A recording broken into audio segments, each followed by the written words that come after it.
Okay, today I'm going to share how to make pom-poms that are even and dense and perfect for something like this pillow that I'm making where I want to have pom-poms on the edges. You want all your pom-poms to be the same size and you want them to be really dense so that they look like they're professional. So the first step is to figure out how many strands you need for the thickness of the yarn you're using. I like, for a pom-pom this big, to just wrap the yarn around my hand. There are tools that are actually pom-pom makers. I don't have any of those, so hand works great. So I'm just gonna wrap it around like this. It takes a little bit of experimenting. For example, when I was trying to figure out how many strands, first I did 50 and my pom-pom looked like this, which was a little too loose for my liking. I wanted it to be more of a ball and more dense. So then I tried 100 strands going around my hand 100 times, and the end result was this, which was closer to what I was wanting for my look. So then I knew that I needed to make each pom-pom with 100 strands.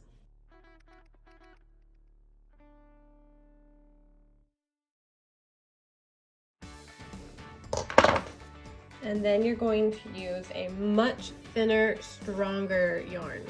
So this is a cotton warp. It's very strong, so I can pull it really tight and I won't have to worry about it breaking. And it's also not stretchy, so I know it won't loosen up over time.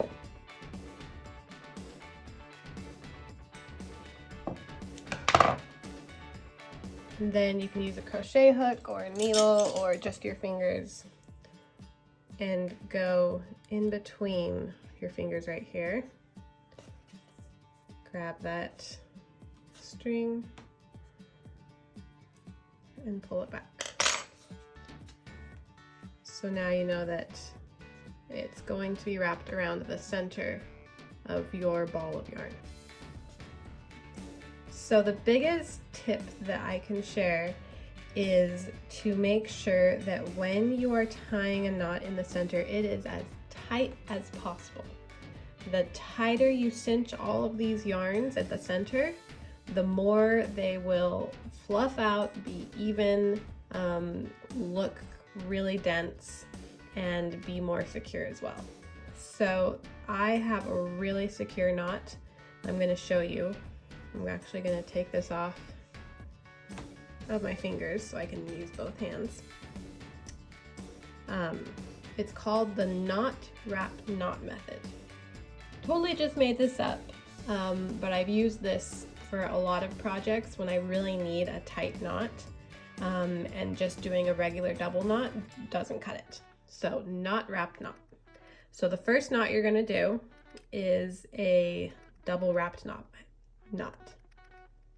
I'm not sure if there is a technical term for this, but you're going to wrap it around like that. There's a regular knot, and you're going to wrap the tail around one more time.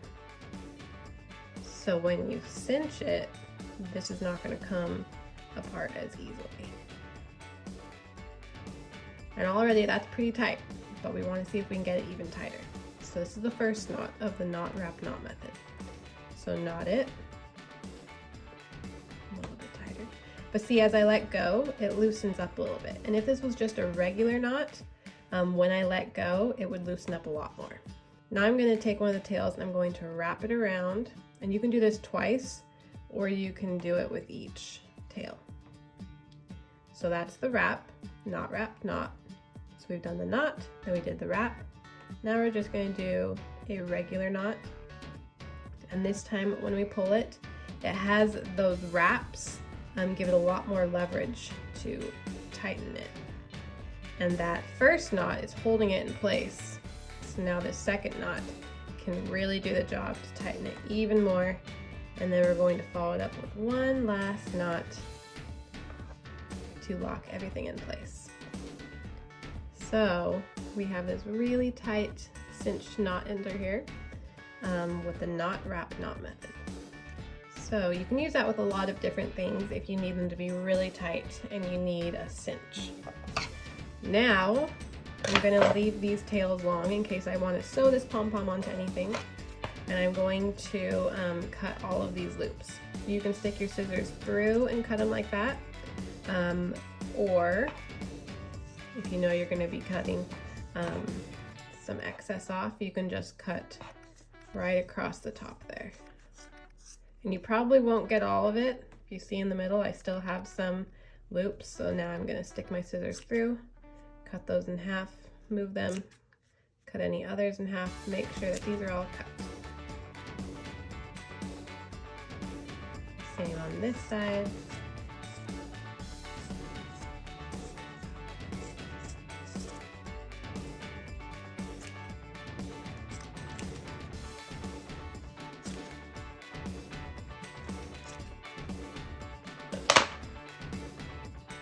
Now I'm just gonna give it a little trim. Make sure not to cut those tails and just trim the rest of it.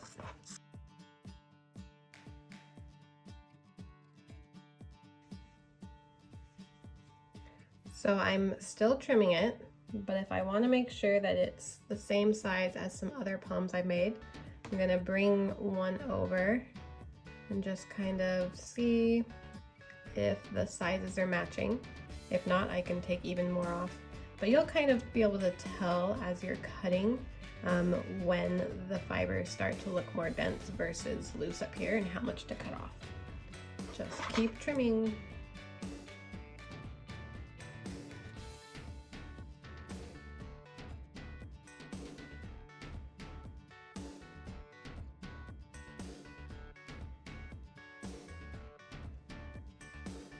And there you go. Have a nice little pom-pom with the tails, so you can add it to any project you want, and you can use it for anything. Make a bunch of them, maybe try and put it on a pillow like I am.